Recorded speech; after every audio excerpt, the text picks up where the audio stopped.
My name is Emily Maxwell. I'm 34 years old, an ER nurse, and a single mom. Let me tell you a story about the day my entire reality fractured and how I rebuilt it by setting a boundary so strong it shattered my family's toxic legacy forever. It was Christmas Eve 2026. As an ER nurse, working double shifts during the holidays is just part of the job. It pays the bills, keeps a roof over our heads, and ensures my daughter, Mia, never has to feel the financial weight of growing up in a single-parent household. Because I had to work a 16-hour shift, I did what any mother would do.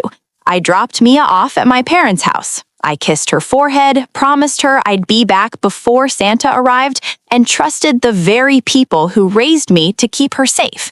That was my first mistake. Somewhere between me clocking in at the hospital and rushing home at midnight, my family decided my sweet, quiet 10-year-old daughter needed to be taught a lesson. A vintage snow globe had shattered in the living room. It was an accident, something the family dog knocked over. But in a house full of chaos, they needed a scapegoat. They blamed Mia. When she cried and denied it out of pure fear, they didn't comfort her, they didn't talk to her.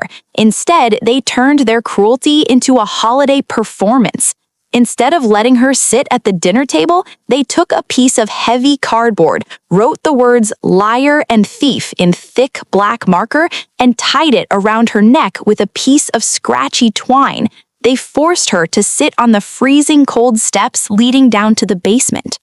While the rest of the family, my parents, my siblings, my nieces and nephews, ate a massive Christmas dinner, laughed, and opened early presents, my 10-year-old daughter sat shivering in the dark, hungry, humiliated, believing that she was worthless.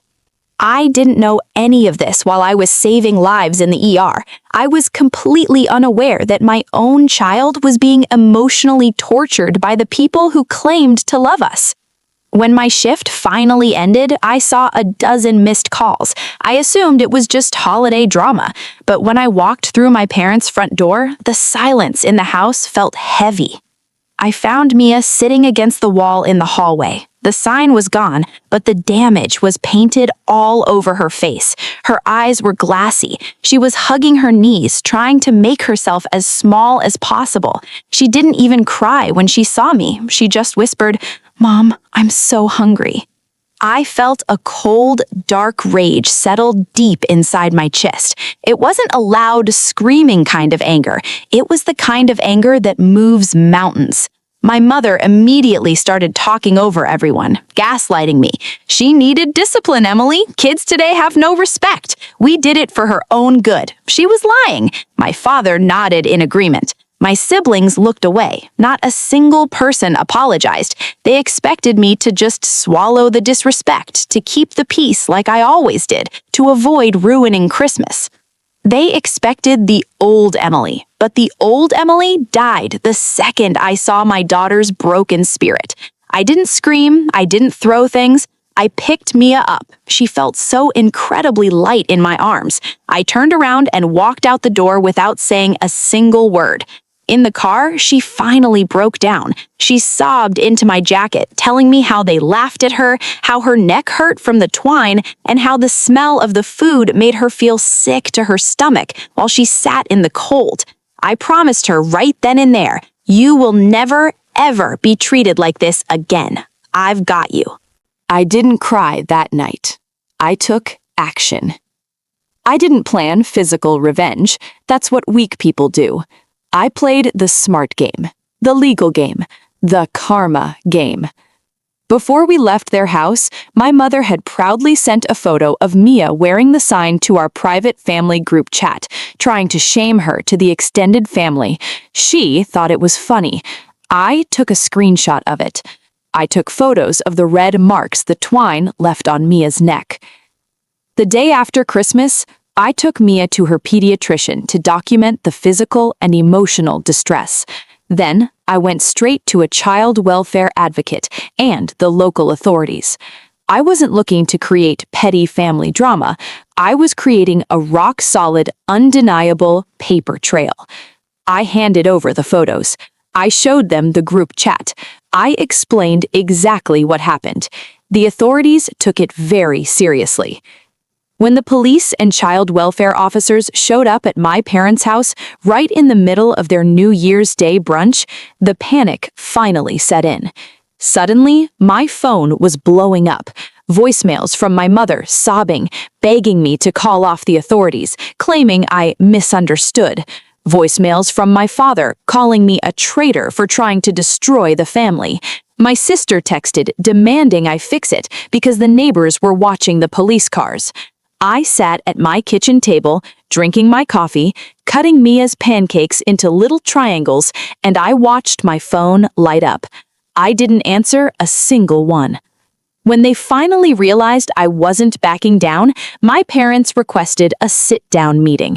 They thought they could bully me into submission, but when we met at a neutral coffee shop, I slid a folder across the table.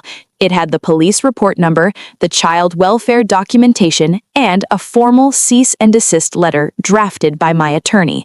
I looked my parents dead in the eyes and said, "Until you can admit what you did was abuse, you don't exist to us. You have zero access to my child." Their confidence completely shattered. The power they thought they had over me evaporated in an instant. They tried to say I was overreacting, but the documents on the table proved that the law didn't think so. Word spread through our extended family. When my aunts and uncles found out what my parents had actually done and saw the proof, my parents became the true family disgrace. They were uninvited from the next family reunion. The isolation they forced onto my daughter was now their reality. A year has passed since that Christmas. Our holidays are smaller now, but they are incredibly peaceful. My daughter laughs loud again. She sleeps through the night. She knows her mother will burn the world down to keep her safe. If you're listening to this and you're letting toxic people cross your boundaries just because they share your bloodline, hear me right now. Silence only protects the abuser. Standing up for yourself isn't starting drama, it's demanding respect.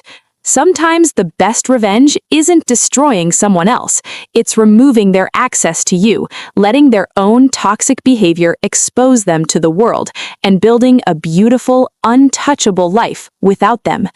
Never apologize for protecting your peace, and never, ever let anyone make you or your loved ones feel small. If my story resonated with you and you believe in standing up to toxic people, hit that subscribe button right now. Welcome to Revenge Theory, because some truths deserve to be heard, and some boundaries are meant to be unbreakable.